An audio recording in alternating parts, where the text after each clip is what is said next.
L'introduction de nouveaux billets de banque veut lutter contre l'inflation et assainir l'économie. Pour le ministre des Finances, Djibril Ibrahim, le but principal est de rendre inutilisables les fonds volés par certaines entités en obligeant les Soudanais à entrer dans le système bancaire.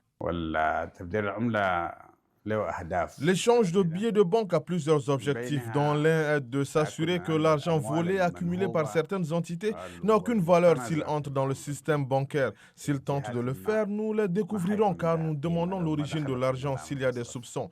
Par conséquent, il ne sera plus efficace après la fin du délai du processus d'échange. La réforme vise aussi à encourager une meilleure inclusion financière, une modernisation du système financier ainsi qu'un accès plus facile aux services bancaires.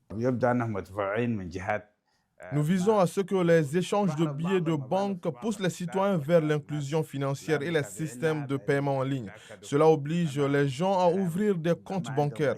Dieu merci, des centaines de milliers de citoyens ont ouvert des comptes bancaires. Cependant, beaucoup de commerçants et de citoyens vivant dans des zones éloignées ou contrôlées par les forces paramilitaires ne disposent pas des documents nécessaires pour ouvrir un compte bancaire ou des téléphones leur permettant d'effectuer des paiements en ligne.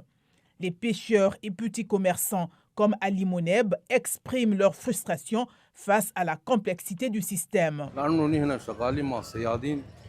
Nous travaillons avec des pêcheurs dont les 3 quarts n'ont pas de papier d'identité, ni de téléphone moderne pour utiliser les applications bancaires mobiles. Maintenant, tout notre capital est déposé à la banque. Lorsque vous aurez besoin d'argent liquide à l'avenir, ils ne vous en donneront pas. Vous pourriez passer une journée entière pour obtenir 50 000 ou 100 000 livres soudanaises. Certains commerçants sont contraints de recourir à la vente en ligne pour compenser la baisse de leur activité. Amna Mamoun est propriétaire d'un magasin.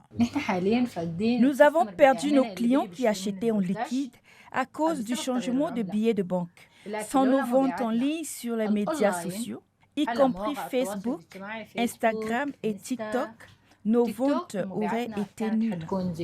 Le ministre des Finances, Djibril Ibrahim, a insisté sur l'importance de cette initiative pour aider à reconstruire une économie dévastée par les conflits. Dans le contexte de la guerre civile et de la dévaluation de la monnaie, cette réforme financière est un effort du gouvernement pour restaurer la confiance dans le système bancaire et limiter les flux d'argent illégal.